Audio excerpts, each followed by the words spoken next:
Magandang araw mga pare, ako nga pala si paring RJ at welcome dito sa paring RJ TV, palakpakan. Oh, ayan. Okay. 'Di ba kahapon na pag-usapan natin o nung isang araw yung kay yung parang podcast ko no ni Marcos. So may mga senador tayo na nagbigay ng komento patungkol dun sa podcast niya at parang nagdududa. Nakakapagduda daw kasi alam naman natin si Marcos iba yung sinasabi sa iba yung nangyayari. For example na nga lang dyan yung sinasabi niya na kay Pangulong Duterte na hindi ibibigay sa ICC at hindi tayo papayag at hindi tayo kasali dyan sa ICC na yan. Pero ano nangyari? Malingat lang tayo, ayun na, nandun na si Pangulong Duterte sa dahig. Ano pa ba? Ano pa ba sinasabi niya na ano? Marami yan. So yung masasabi natin na yung impeachment, ayaw niya daw yan. Hindi daw siya pabor dyan sa impeachment. Pero nangyari. Hindi ka ba naman isang sa kalahating tanga, ikaw ang presidente pero wala kang magawa pag gumagalaw na yung mga nasa baba. Kahit anong mangyari o kahit anong sabihin na natin na pag sinabi mo at pinagbawalan mo, hindi matutuloy yan. Bakit naman hindi ikaw nga ang presidente? At ang presidente ngayon si Insan. At minimekos-mekos na ni Insan ang mga nangyayari ngayon. Anyway, bago tayo mag-umpisa, batiin ko lang ang mga kababayan natin nasa ibang bansa. Ayan, yan. Kamusta po kayong lahat at sana okay po kayo. At ganoon din dito sa ating bansang Pilipinas at naghihirap na tayo ngayon. Pero okay pa naman. Kasi alam nyo mga kababayan, 3 years na so parang walang 'di ba? Once na maging presidente ka, meron kang kailangan may maiwan kang legacy. Sinasabi kagaya ni Pangulong kasi si Erap noon 3 years pa lang. Erap para sa mahirap hindi na masyadong kasi parang 3 years pa lang natanggal na siya, nawala na siya kasi nagsisimula pa lang. So ngayon, umpisa natin kay Erap Tapos ngayon si Gloria is economist. So gumanda ang ekonomiya noon. Ayun ang naiwan niyang legacy, gumanda ang ekonomiya. Pero may mga issue tayo dati. Pero at least kahit papaano may naiwan siya. Ngayon, sino pa bang sumunod? Si Pinoy. Si Pinoy naman, bukod sa hindi natapos yung iba niyang gustong mangyari, at least maraming na may mga nagagawa rin. Halimbawa na lang yung LRT na yan. Actually, siya ang may siya ang may, hindi ko sure pero kay Gloria pa yata yan. Pero si Pinoy ang nagpapatuloy din yan. Tapos tinuloy-tuloy nga ni Pangulong Duterte at napaganda pa. So yun, at least natuloy, 'di ba? May naiwan pa rin siyang legacy.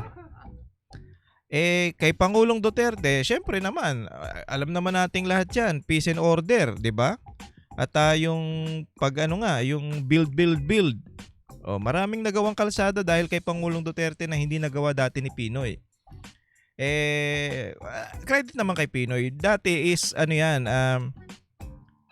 pinupush niya yan. Hindi wala lang siyang power na kagaya ni Pangulong Duterte na matigas talaga. Kaya napagpatuloy yung mga kalsadang magaganda. Ang bilis na nga sa Calax na nga lang.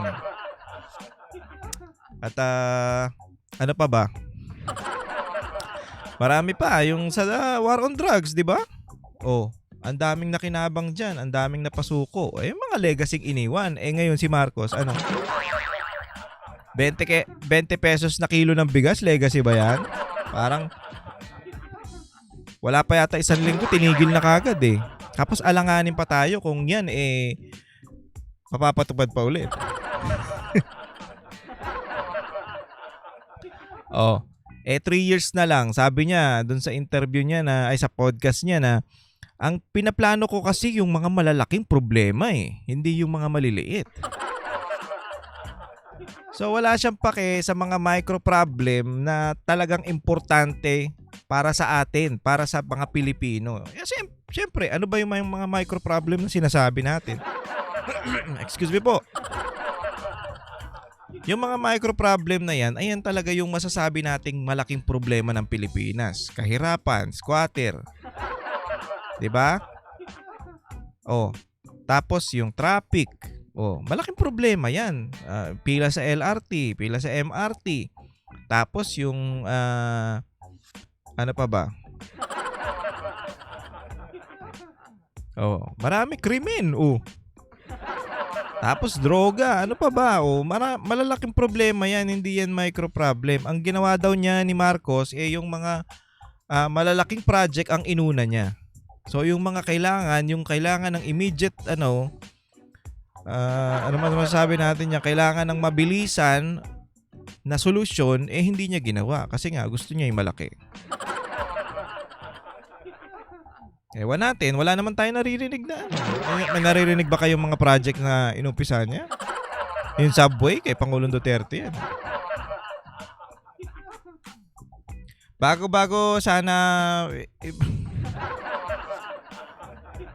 sana ipagmalaki yung subway, yung flood control project muna ang iniisip. Yung subway, yung tren na dumadaan sa ilalim ng lupa.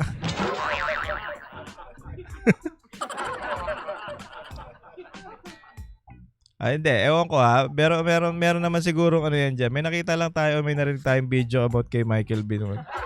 Parang dinuktong lang. Umpisahan daw, solusyonan daw muna ang problema sa baha bago tapusin yung subway. Kasi nga naman daw, ang subway ba ay subway, train na sa ilalim ng lupa o submarine? Kasi pag bumaha di ba?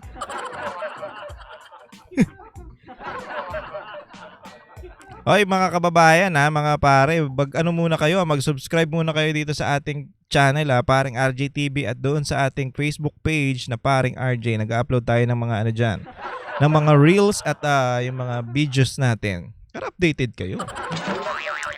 Huwag yung nood-nood lang, subscribe din tayo. Wala na nga tayong kita, hindi pa kayo magsusubscribe. Sobra naman na. Grabe ba?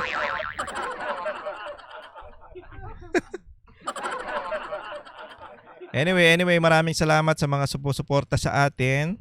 Diba? Mga tropa natin dyan. Mga pare natin. At dun sa mga bashers.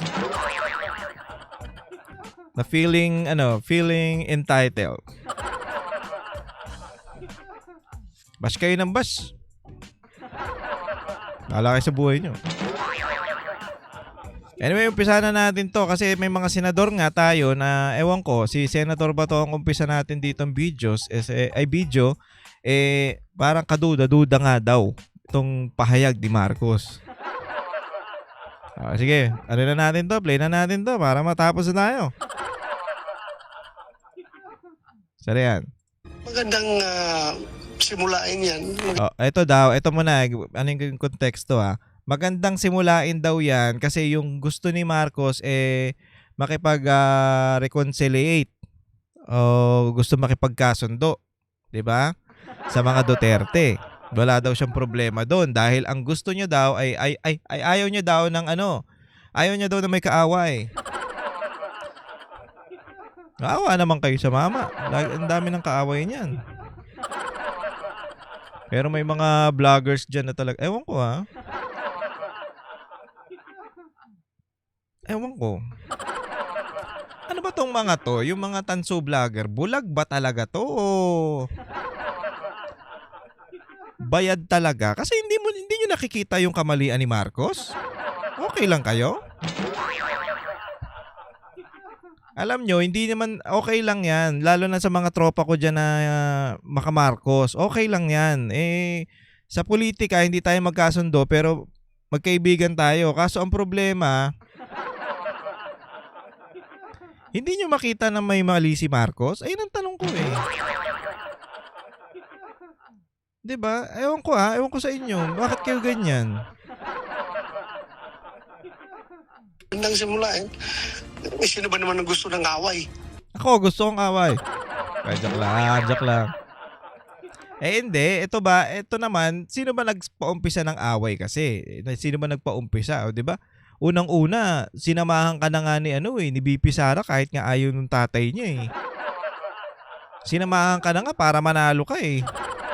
O, 'di ba? Nanalo si Marcos. Pinagmamalaki nga 31 million. Hmm. So, yung 31 million na yan yun. O, naniwala sa'yo na itutuloy mo yung gusto ni Pangulong Duterte. At yung mga plano ni Pangulong Duterte, sinamahan ka ngayon ni Sara, ni Inday Sara. Ngayon, after niyan, ginurgur nyo na ng ginurgur. Kinawawa na ng kinawawa yung Ali. Anong gusto mong ano? Tapos gayon, sasabihin mo, makikipagkasundo ka? Oh, sabi ni Senator Bato, sino ba naman gusto ng away? Wala naman talagang gusto ng away. Sila lang nagpaumpisa ng away.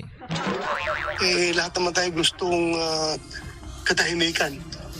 Pero yung lang kung sincero sila sa kanilang sinasabi. Oh, sincero daw, kung seryoso. Kung seryoso si Marcos doon sa kanyang mga sinasabi. Duda si Senador Ronald Bato de la Rosa sa sinseridad ng pahayag ni Pangulong Ferdinand Marcos Jr. na bukas ito sa reconciliation o pakikipagayo sa mga Duterte. Ayon kay Senador de la Rosa, hindi rin malinaw sa kanya ang motibo ng pahayag na ito ni Pangulong Marcos. Alam nyo kung bakit nagdududa? Kasi nga, yung sinabi ko kanina sa inyo na iba yung sinasabi ni Marcos at iba yung nangyayari. Kaya nakakaduda talaga. Nakikipagkasundo ka lang para ano? Sige, isipin natin bakit nakikipagkasundo si Marcos? Kasi malapit na alam niya na sumabla yung alyansa niya at medyo alanganin siya ngayon. Kasi nga si BP Sara is pa-presidente na eh. So kailangan ko medyo galingan ko ngayon para siyempre, magmumukha tayong tanga. Mamaya yung mga baka may balak siyang tumakbo ng senador. Ewan ko kung pwede yun, pero parang pwede. Siguro may balak siyang tumakbo ng senador. Baka mamaya, pagtakbo niya ng 2028 at ginurgur niya na naman ang ginurgur ang mga Duterte, baka mamaya, madali siya ngayon. Oh, di ba? So, kailangan babawi siya ngayon na makikipagkasundo ako sa mga Duterte kasi ayoko ng away, ayoko ng gulo, mabait naman ako. Hindi ibig sabihin na sinabihan kang mabait, mabait ka. Di ba? Hindi ka mabait, sir. Tatanga-tanga ka. Di ba? Puchat, yung pinsan mo na nagpapalakad ng pinagmumukha ka ng tanga ng mga sekretary mo. Tapos iisipin mo mabait ka. Hindi ka mabait, tanga ka.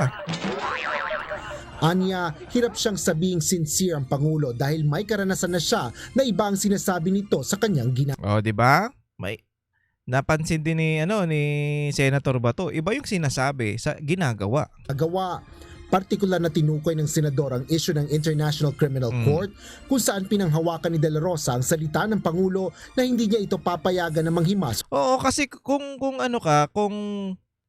Pangulo ka kung nasa iyo lahat ng power, nasa iyo ang pinakamataas na power, kung papayagan mo yung ICC na manghimasok dito.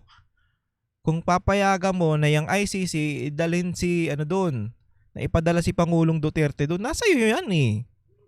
Wag na tayong wag na tayong magturuan. Nasa iyo talaga yan. Sinabi pa nga ng sekretary mo na si John Vic, group effort Kasama ka, di ba? Si Gibo. Si Torre, si Marbil. Ewan ko si Torre ba kasama. Si Marbil, si Gibo, si Remulla, si DOJ, tapos ito si John Vic. Tapos ikaw, 5 kayo, group effort nga daw, di ba? Nasa sayo talaga. Plano nyo. Bakit? Bakit nyo plano? Kasi akala nyo, ang lakas kasi ng mga Duterte, actually medyo sila Pero hindi kasi yung Comelec absablay Pero parang ginawa nila yon para medyo magtagumpay na yung papalabasin nilang panalo yung yung alyansa. Parang ganon. Para magtagumpay nga naman. Kasi pag sinabi mong hindi mo inano si Pangulong Duterte, nandiyan pa rin. Malakas. Imposibleng sabihin natin na nandyan si Pangulong Duterte tapos yung Duterte hindi mananalo. Kalokohan talaga. Ngayon, inalis nila si Pangulong Duterte para pag pinalabas nilang may nanalo sa alyansa, magmukhang makatotohanan kasi nga naman wala si Pangulong Duterte baka humina kasi yung Duterte kaya nanalo tong mga to. Yun. Baka lang naisip ko lang to. Naisip ko lang naman. Baka ganun lang ha. So tinrabaho talaga niyan si Pangulong Duterte na paalisin para nga naman yung alyansa niya makapalag. 12-0 daw. Sa Pilipinas, ngunit ang mga opisyal ng pamahalaan pa mismo ang umaresto at nagdala kay dating Pangulong Rodrigo Duterte sa headquarters ng ICC sa The Hague, Netherlands. Isa si Senador De La Rosa sa kilalang mga kaalyado ng mga Duterte, ngunit hindi rin ito tiyak kung bukas naman ang mga Duterte sa reconciliation kay PBBM. Hindi, kung gusto nyo yan, pauwiin nyo si Ikaw ang gumawa ng paraan, Marcos, kung anong tawag dito, kung gusto mong makipag-ayos sa mga Duterte, ikaw gumawa ng paraan. Kailangan mapabalik mo dito si Pangulong Duterte. Tutusin, wala talagang utang. Alam nyo, walang utang na loob talaga tong si Marcos. Alam nyo kung bakit? Biruin mo naman. Yung tatay nila na si Senior, Ferdinand Marcos Senior, pinalibing ni Pangulong Duterte sa libingan ng mga bayani. Kaya nga hindi nila nililibing yan 'Di ba? Nilagay nila sa glass yan kasi hinihintay nilang mailibing doon sa libingan ng mga bayani. Biruin mo, si Pangulong Duterte lang ang nakagawa nun. Tapos ganito yung ginawa nila. Tinrabaho yung kaibigan ni Pangulong Duterte, si Pastor Kibuloy, matalik niyang kaibigan. Tinrabaho si Pangulong Duterte, pati tapos yung anak. Parang pinagpaplanuhan pa nga itong yung mga senador. Eto si Bato, 'di ba? Gusto daw ipadala yan sa ICC, tsaka si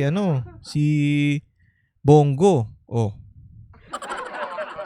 Biruin mo naman, yun pa lang, tapos pinapanalo ka pa, animal. Hindi ka ba naman tarantado talaga? Biruin mo kung hindi ka sinamahan niyang ni BP Sara, laglag ka talaga Baka matu-0 ka, 'di ba? Natalo ka nga kay Lenny Although sinasabi nila na medyo may dayaan daw na nangyari diyan dahil pagkatulog daw, paggising panalo na si Lenny.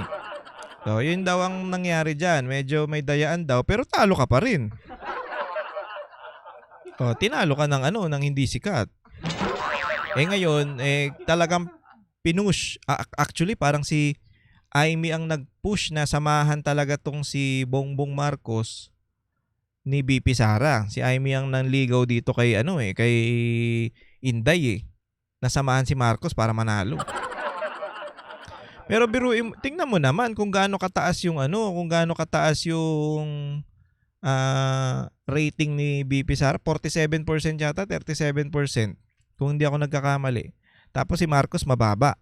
Basta mataas si BP noon Yung kung tatakbo siya ng presidente, ang taas talaga ng ng rating niya na manalo. Ang taas talaga ng pag-asang manalo ni BP Sara. Dahil nga fresh pa yung nangyari fresh pa yung ginawa ni Pangulong Duterte. Ang ganda Talagang maganda yung Pilipinas noon ngayon pangako pa si Marcos, hindi, gagawin natin, itutuloy natin yung build. Sus. Ang tinrabaho nila, wala na nga silang utang na loob, pinapanalo pa nga sila ng mga Duterte dahil sa mga Duterte nanalo ang mga Marcos, nanalo si BBM, tapos gaganunin pa, tatarantaduhin. Unang-una si Pastor Kibuloy tinrabaho, si Duterte, si Pangulong Duterte, tapos si BP Sara. Pinapanalo na nga kayo ng mga yan. Biruin mo si Pastor Kibuloy, sinuportahan ka tapos ganun ginawa mo. Imposible namang wala kang control dyan sa mga pulis. Ikaw dapat yan. Tapos pag sasabihin mo pa na wala silang baril na dinala doon sa KOJC, baliw. Kitang-kita yung mga baril nakalapag nga lang doon sa tas natutulog yung mga pulis eh. Walang baril? Bulag ka ba? O yan yung mga bagay na kaya hindi ka panipaniwala, hindi ka tiwa-tiwala yung mga sinasabi ni Marcos na gusto niya makipagkasundo dahil nga yung mga nangyari sa loob ng 3 taon patunay na talaga na sinungaling ka. Wala naman sigurong gustong forever mag-aaway. Lahat naman tayo ay gustong tumahimik tayo at mamuhay ng matiwasay at makafocus sa kabutihan ng ating bansa. Pero sa lalim ng sugat na in-inflict nila sa amin, I think kailangan talaga ng extreme sincerity. Extreme sincerity, hindi yung papyaw. Para naman kay dito Senate papyaw. President Francis Escudero, Nako, ito na. pag-amin ni PBBM na siya ay bukas sa pakikipagayos kay Vice President Sara Duterte at pamilya nito ay isang pagpapaalala sa lahat na ang kapakanan ng mga Pilipino ang dapat manguna kaysa lahat ng mga personal na pagkakaiba-iba at pagtatalo-talo ng mga partido. Sa tingin mo, Escudero, totoo yun sinasabi niya? Ikaw, nakapaghalataan ka rin kita mo yung ginawa nila sa mga Duterte tapos ganun-ganun na lang yun? Utang-anya nila sa mamamayan ang tumayo sa gitna ng mga dibisyon at gumawa ng magkakasama para sa kapakanan ng bansa. Umaasa naman si Senator Huwag mo nga kaming Escudero, halatang halata ka. Sana nga mapalitan na to si Escudero dyan sa sa maging Senate President dapat maalis na to siya dyan Wala Ang pwedeng malagay dyan, kung ako ang tatanungin, si Senator Marcoleta dapat, yung parang Miriam, di ba? Sinasabi ko sa inyo. Parang Miriam Defensor. Dapat yan ang mga dyan, hindi yan si Chase. Si Soto, nakaupo na yan dyan Tama na. Doon naman tayo sa bago, di ba? Doon naman sa bagong upo. Mas okay. Kasi, biruin mo nga, tumatayo yan sa siya lang ang parang, hindi naman siya, pero nilalabanan siya ng ng mga kasama niya doon sa Congress, di ba? Inaano pa nga siya, tinatapik pa siya ni Paduano ba yun? Tapos tinayuan niya Dapat nagsapakan sila.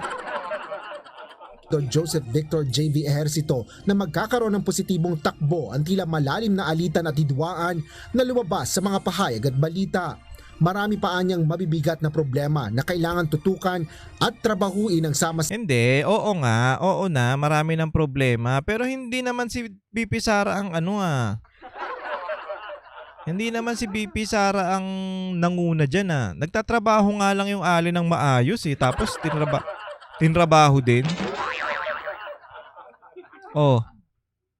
Diba? Yung binibintang kay BP Sara na na yung sa sa confidential funds. Try nyo pumunta sa COA ngayon, yung mga nagbabatikos. Kaya iba-iba yung alias niyan alam ko meron na nagbalita niyan kaya iba yung alias o yung mga pangalan na nilalagay diyan. Tas pinalaki ng mga tangang mga tangang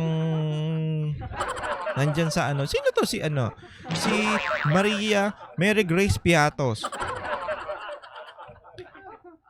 Paliwanag ko lang ulit Kaya may alias yan para hindi matrace kung sino yung inabayaran nila na tumugis dun sa mga mga intel po yan, mga intel. Kailangan talaga yan may alias para hindi matrace. Mga Ano ba?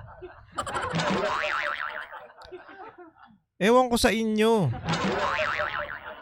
Kasi salita sila ng salita para si Tambay para mapagtanggol lang si Tambay. Syempre nga naman, syempre kung meron kang sasabihin na ano, edi automatic meron kang ano, may bonus ka. Di umano.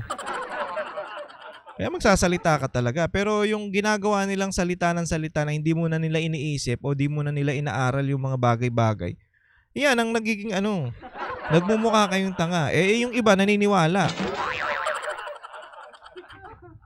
Tama na inaasahan niyang maipaprioridad para makatulong sa pagsulong ng mga mamamayan at bansa. Tama ka na, JB. Saka pa eh. Kasi yan si... Ayan na nagpa-umpisa nung ano eh, nung doble plaka. Tapos ginawang malalaki.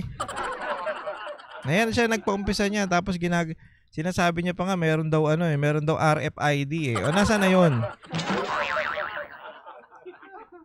Ewan ko sa yun. Naman ni Senador Aquilino Coco Pimentel III na best attitude ito para sa Pangulo. Kaya nga talagang sayang si ano eh, sayang si Congressman Busita eh. Kung nakaupo yan, talagang yung mga riders kahit papaano magkakaroon ng ano, ng boses diyan sa Senado. Kasi ito si JB wala naman. Nagra-rides yan pero parang hindi alam yung mga ano. Abagay kasi big bikers yan eh. Pero yung nakakaalam ng mga maliliit, yung maliliit na nagmumotor, yung mga nasa baba, yung mga maliliit na motor, talagang ang si Congressman Busita ang mga nakakaalam nun kasi nga pinupuntahan niya nga 'di ba? Pag may mga inaabuso eh. Ganun sana eh. Wala eh. Comelec. Ganda sana kung nakapasok yun, Yari kayo ngayon. Bilang ama ng bayan, ito anya ay kahit hindi magbago ang iba ng kanilang ugali na hindi na kontrol ng Pangulo. Para naman kay Senator-elect Panfilo Ping Lacson, ang kabutihan at kagandahan ng puso ng Pangulo sa pakikitungo sa mga tao ay binibigyan lang ng kahulugan ng iba bilang kanyang kahinaan. Sip-sip ka rin eh. Kasi di ba tumakbo to sa Allianz? Sip-sip. Hindi mabuti ang puso niyan. Tatanga-tanga lang yan. Weak talaga kasi nga nagpapadala siya sa mga ano eh. Kailangan pag presidente ka, matikas ka. Matibay ka, hindi ka nagpapadala dun sa mga nararamdaman mo. Goodness of the heart. Kung ano yan, kung good yan, bakit? Wag na. Bakit siya lutang? Lutang hindi Bakit siya lutang? Ayun. Dahil dito, mangangailangan anya ng isang bastonero sa kanyang gabinete na kayang pasunurin ng mga opisyal ng pamahalaan at mga miyembro ng Kongreso para sa maayos na alam mo ito para kay Bongbong Marcos, dapat ang paupuin mo diyan si yung dating yung in-interview namin sa SMNI. Si Gonzales, i-search ko Si Norberto, dating Defense Secretary Norberto Gonzales. Ang mo diyan, ilagay mo diyan sa gawin mong cabinet member mo. Ayun, maayos 'yun. Ewan ko lang kung papayag siya kasi nga ayaw niya rin sa corruption eh. Ayaw niya sa nangyayari ngayon eh. Ewan ko kung papayag siya pag kinuha mo. Pero malaking tulong 'yun sa iyo pag pag nandiyan na nasa iyo na. Malaking tulong 'yun. Baka kahit papaano umayos ang ang gobyerno mo. Saan na ba 'yun?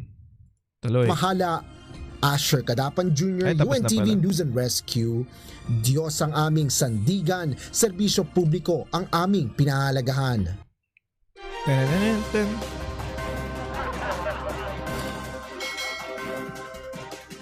So, yan na nga mga kababayan, mga pare. Yung iba, syempre, yung iba niyang katropa, pabor sa kanya. Tingnan mo, si Senator Bato lang ang parang kontra dun sa pahayag ni Marcos. 'Di ba?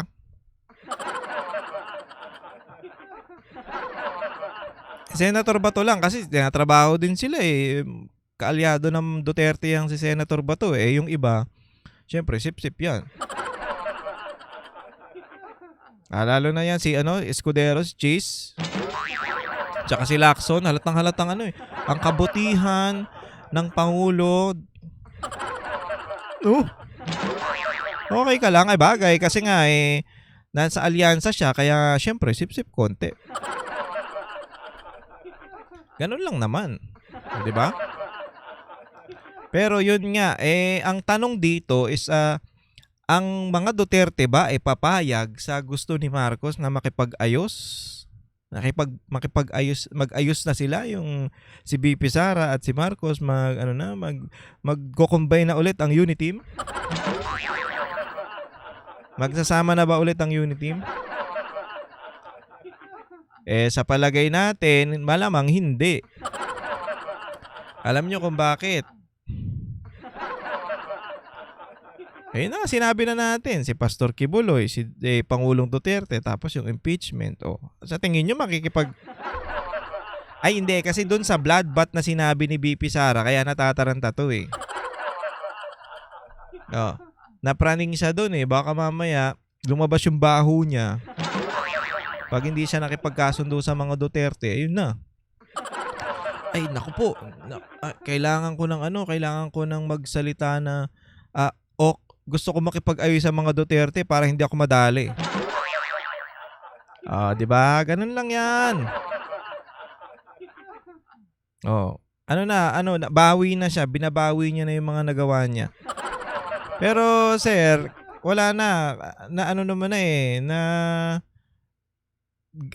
nagawa mo na yung mga gusto mong gawin eh. Hindi mo alam may alas pa tong si BP Sara. Kaya naalangan siya, hindi nyo naisip yan. Ayan. 3 years na lang, mapapalitan ka na. Paano? Baka mamaya, ewan ko kung paano sasampahan ng kaso to. Malamang magkakakaso din to no? Yung illegal na pagpapadala niya dun kay Pangulong Duterte. Yun pa. Tapos, kung ano-ano pang, di ba naalala nyo yung binawi na ulit? Yung pinirmahan niyang para sa 21 days daw na kailangan mapalitan na yung ownership nung pagbumili ka ng motor.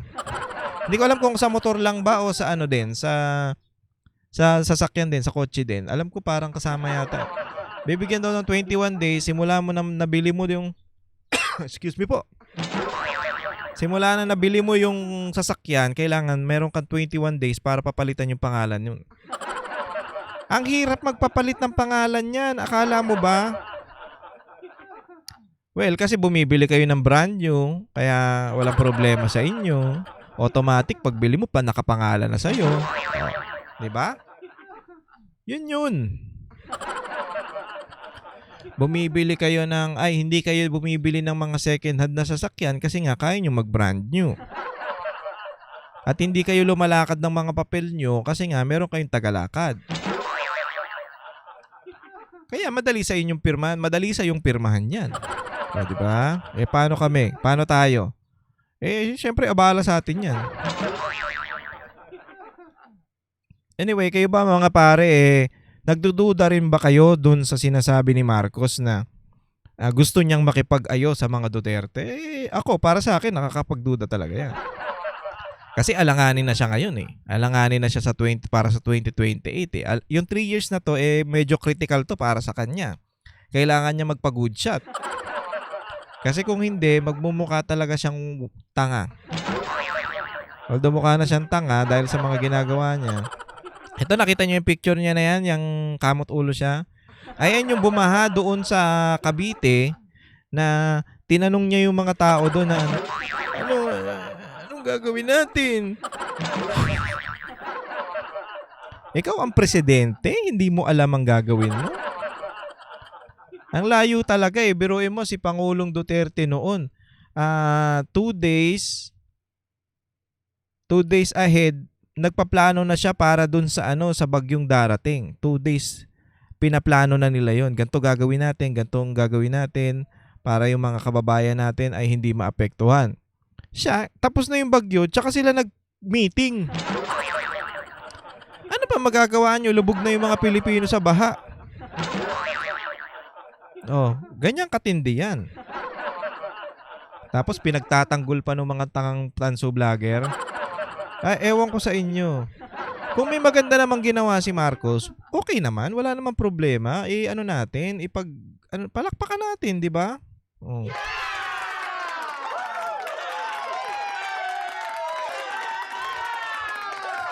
Pero kung walang gagawing yan, babanatan talaga yan, di ba?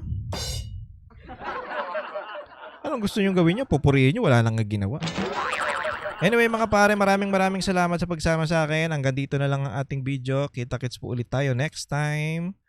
Dito lang sa aking channel. Maraming salamat po. Ingat po kayong lahat and God bless you all. Bye-bye.